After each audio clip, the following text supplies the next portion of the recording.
अस्सलाम वालेकुम। बिस्मिल्लाहिर्रहमानिर्रहीम। रब्बि इश्रह ली सदरी व यस्सिर ली अमरी वहलुल उक़दतम मिन लिसानी यफ़क़हू क़ौली। आपके सामने कुछ ख़बरों पर बात करनी है। सबसे पहले आपके सामने रखते हैं कि वज़ीर ख़ारिजा इसहाक़ डार पाकिस्तान के नायब वज़ीर आज़म मुकर्रर कर दिए गए हैं। अब ये आप देख लीजिए कि इतना शरीफ ख़ानदान के ये करीब हैं और इन्हें जब भी ओहदे बांटने होते हैं ये सिर्फ़ अपनों में ही बांटते हैं। वो कहा जाता है ना कि अंधा बांटे रेवड़ियाँ अपनों में बार बार। अब ये तमाम ओहदे अपने घर में ही रखते हैं। तमाम प्रिविलेजेस, तमाम फ़वाइद, तमाम नेक नामियाँ, तमाम शोहरतें सब अपने घर में रखने के कायल हैं। अब इसमें इतवार को काबीना डिवीज़न से जारी एक नोटिफिकेशन में कहा गया है कि वज़ीर आज़म शहबाज शरीफ ने वज़ीर ख़ारिजा इसहाक़ डार को फ़ौरी तौर पर ताहुक्म सानी पाकिस्तान का नायब वज़ीर आज़म मुकर्रर कर दिया है। अब इन्हें पाकिस्तान में और कोई भी शख्स इतना काबिल नज़र नहीं आता जितना इनकी फैमिली के अफराद हैं। इस वक्त वज़ीर ख़ारिजा इसहाक़ डार वज़ीर आज़म शहबाज शरीफ के साथ सऊदी अरब में मौजूद हैं, जहां वो आलमी इक़्तिसादी फ़ोरम के ख़ुसूसी इजलास में शिरकत कर रहे हैं। दूसरी खबर आपके सामने रखते हैं कि जस्टिस बाबर सत्तार के पास पाकिस्तान के अलावा किसी मुल्क की शहरियत नहीं। इस्लामाबाद हाई कोर्ट ने जवाब दे दिया। इस्लामाबाद हाई कोर्ट का रद्द अमल आ गया। आपके इल्म में होगा कि कुछ लोग जस्टिस बाबर सत्तार के ख़िलाफ़ सोशल मीडिया पर फेक झूठी मुहिम चला रहे हैं और इनकी किरदार कुशी तक की जा रही है। इनके ख़िलाफ़ ऐसी खबरें मंसूब की जा रही हैं जिनका हकीकत से कोई ताल्लुक़ नहीं। अब उस प्रोपेगेंडे के जवाब में इस्लामाबाद हाई कोर्ट मैदान में आई और इस्लामाबाद हाई कोर्ट ने बतौर इदारा रद्द अमल दिया। इस्लामाबाद हाई कोर्ट ने सोशल मीडिया पर जस्टिस बाबर सत्तार के ख़िलाफ़ झूठी और तौहीन आमेज़ मुहिम पर रद्द अमल देते हुए कहा है कि जस्टिस बाबर सत्तार के पास कभी पाकिस्तान के अलावा किसी और मुल्क की शहरियत नहीं रही। ख्याल रहे कई दिनों से इस्लामाबाद हाई कोर्ट के जज जस्टिस बाबर सत्तार के हवाले से ऐसी इतलात गर्दिश कर रही हैं जिनमें दावा किया गया था कि उनके पास अमरीकी शहरियत है। हमारी इस वक्त की जो हुकूमत है इसे गवारा नहीं है कि कोई भी आज़ाद मुनसिफ मिजाज जज हो, कोई डट जाने वाला जज हो, कोई ऐसा जज हो जो अपने फ़ैसलों पे खड़ा रहे और उन पे इम्प्लीमेंट करवाए अपने फ़ैसलों को। ये चाहते हैं कि ऐसे जजेस हों जो इनकी हाँ में हाँ मिलाएं। अब ये इस्लामाबाद हाई कोर्ट का वो जज है जो अपने फ़ैसले मनवाना जानता है, उन पर अमल दरामद करवाना जानता है, इसलिए इनके ख़िलाफ़ अब ये मुहिम शुरू की जा रही है। और आपके इल्म में है कि ये इस हुकूमत का वतीरा रहा है कि जो जज इनकी बात नहीं मानता, हक़ की बात करता है, आइन और कानून की बात करता है, ये उसके ख़िलाफ़ रेफरेंस फ़ाइल करने से भी गुरेज नहीं करते। ख्याल रहे कि गुज़श्ता कई दिनों से इस्लामाबाद हाई कोर्ट के जज जस्टिस बाबर सत्तार के हवाले से ऐसी इतलात गर्दिश कर रही थी जिनमें दावा किया गया था कि उनके पास अमरीकी शहरियत है। इतवार को इस्लामाबाद की जानिब से जारी एलामिये में कहा गया है कि इस तौहीन आमेज़ मुहिम के दौरान मुअज़्ज़ज़ जज उनकी अहलिया और बच्चों के हसास सफरी दस्तावेज़ात और उनके टैक्स रिटर्न्स में दर्ज असासों की तफसीलात सोशल मीडिया पर झूठे इल्ज़ामात के साथ पोस्ट की गई हैं। एलामिये में मज़ीद कहा गया है कि जस्टिस बाबर सत्तार ने कानून की तालीम ऑक्सफोर्ड यूनिवर्सिटी और हार्वर्ड लॉ स्कूल से हासिल की। अब ये दुनिया के बेहतरीन इदारे हैं। उन्होंने अमेरिका में रिहाइश के दौरान न्यूयॉर्क की एक लॉ फर्म में बतौर वकील काम किया और उन्हें उनकी काबिलियत पर परमानेंट रेजिडेंट कार्ड यानी ग्रीन कार्ड जारी किया गया था। उन्होंने अमेरिका में अपनी नौकरी 2005 में छोड़ दी थी और पाकिस्तान वापस आ गए थे। اور تب سے اب تک پاکستان میں ہی رہ رہے ہیں اور کام کر رہے ہیں۔ اسلام آباد ہائی کورٹ سے جاری اعلامیے میں مزید کہا گیا ہے کہ جسٹس بابر ستار کی اہلیہ اور بچے پاکستان اور امریکہ دونوں کے شہری ہیں۔ وہ سن 2021 تک امریکہ میں مقیم تھے، لیکن جب جسٹس بابر ستار اسلام آباد ہائی کورٹ کے جج مقرر ہوئے تو وہ پاکستان واپس آ گئے اور اب اسلام آباد میں رہتے ہیں۔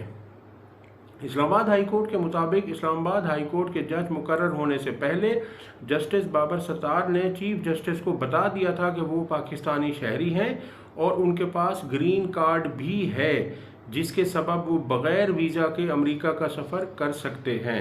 جسٹس بابر ستار کے پاس امریکہ اور پاکستان میں جائیدادیں ہیں جو ان کے ٹیکس ریکارڈ میں بھی درج ہیں، اور اس کی جانچ پڑتال جوڈیشل کمیشن آف پاکستان نے ان کی تقرری کے وقت بھی کی تھی۔ اسلام آباد ہائی کورٹ کے اعلامیے میں مزید کہا گیا ہے کہ ان کی تمام جائیدادیں یا تو انہیں وراثت میں ملی ہیں یا انہوں نے بطور وکیل حاصل کی ہیں۔ جج بننے کے بعد انہوں نے کوئی جائیداد نہیں بنائی۔ تو یہ تھا جناب اسلام آباد ہائی کورٹ کا جواب، اور اب ہم آپ کے سامنے رکھنے جا رہے ہیں کہ تحریک انصاف کے ترجمان رؤوف حسن صاحب نے کیا کہا ہے۔ وہ کہتے ہیں کہ اسٹیبلشمنٹ سمیت ہر کسی سے مذاکرات کے لیے تیار ہے، مذاکرات کے طریقے اور ماحول کو طے کرنا ہوگا۔ دیکھیں، اسٹیبلشمنٹ سے مذاکرات کی بات اگر ہو رہی ہے تو اس میں کیا برائی ہے؟ دیکھیں، اسٹیبلشمنٹ ایک حقیقت ہے، اس کا پاکستان میں کردار رہا ہے اور اب تک ہے۔ آپ مجھے بتائیے کہ کیا عمران خان پر جو 200 کے قریب کیسز بنائے گئے، کیا یہ شہباز شریف حکومت کی جرت تھی کہ وہ یہ کام کر سکتی؟ شہباز شریف کی حکومت کے پاس تو اتنا بھی اختیار نہیں ہے کہ وہ اپنی کابینہ اپنی مرضی سے تشکیل دیں۔ آپ کے علم میں ہے، آپ سب جانتے ہیں کہ وزیر خزانہ محمد اورنگزیب ان کے آدمی نہیں ہیں، نون لیگ کی پارٹی سے ان کا کوئی تعلق نہیں ہے۔ وزیر داخلہ محسن نقوی کا نون لیگ سے کوئی تعلق نہیں ہے، انہیں صرف حکم دیا جاتا ہے اور یہ اسے بجا لاتے ہیں۔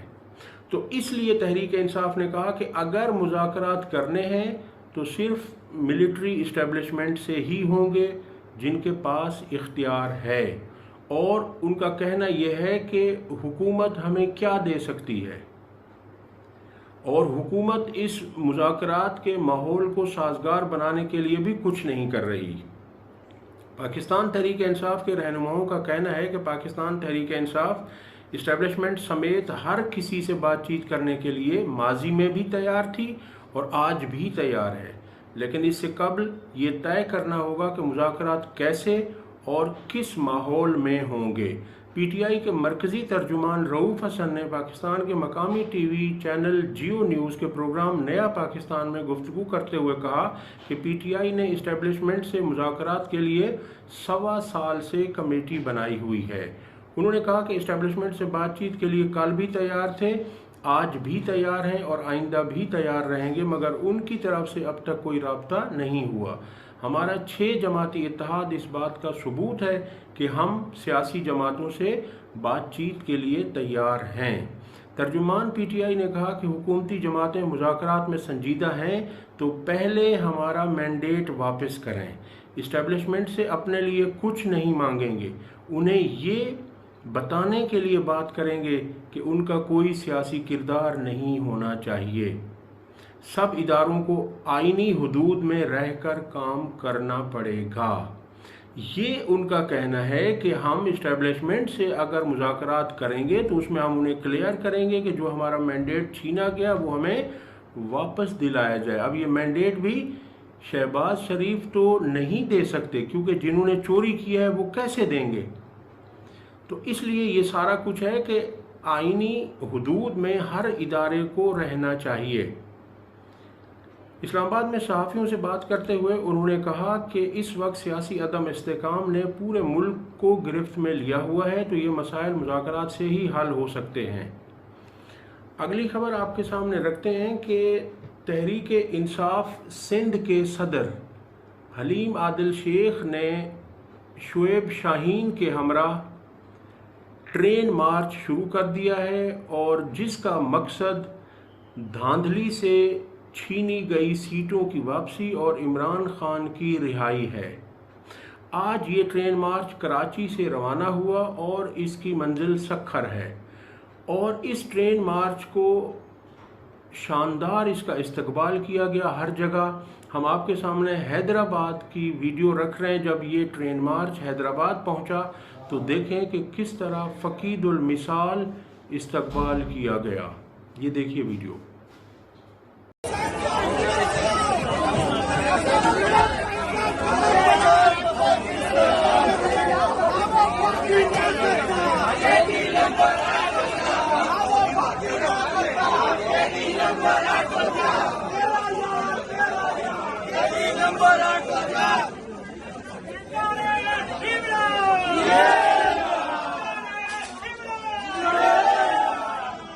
अच्छा जी, अगली खबर आपके सामने रखते हैं कि रैलियों में तशद्दुद और दीगर इल्ज़ामात, बैरिस्टर गौहर समेत 302 रहनुमाओं और कारकुनान के खिलाफ मुकदमात दर्ज कर लिए गए हैं और 27 को गिरफ्तार कर लिया गया है।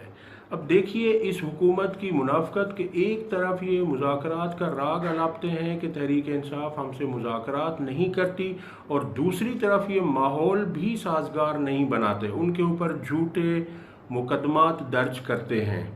और इस बात की गवाही आपके सामने रखने जा रहे हैं कि सेनेट में इरफान सिद्दीकी ने तकरीर के दौरान कहा कि इमरान खान पर जो झूठे मुकदमात हैं वो सब ख़त्म होने चाहिए। इरफान सिद्दीकी नून लीगी सेनेटर हैं और वो ख़ुद इकरार कर रहे हैं कि ये सब झूठे मुकदमात हैं और इनको ख़त्म करना चाहिए। अगली खबर ये है कि शहबाज शरीफ ने कहा है कि किसानों से गंदम खरीदी जाए और उनका कहना है, उन्होंने पास्को को हुक्म दिया है।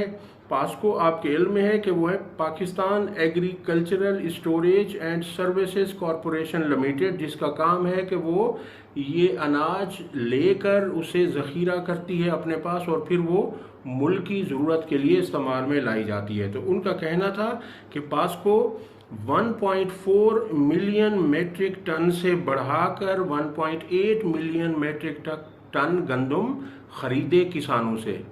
अब इस पे वो कहा जाता है ना कि मेरे कत्ल के बाद उसने जफा से तौबा, हाय उज़ूद पशेमा का पशेमा होना।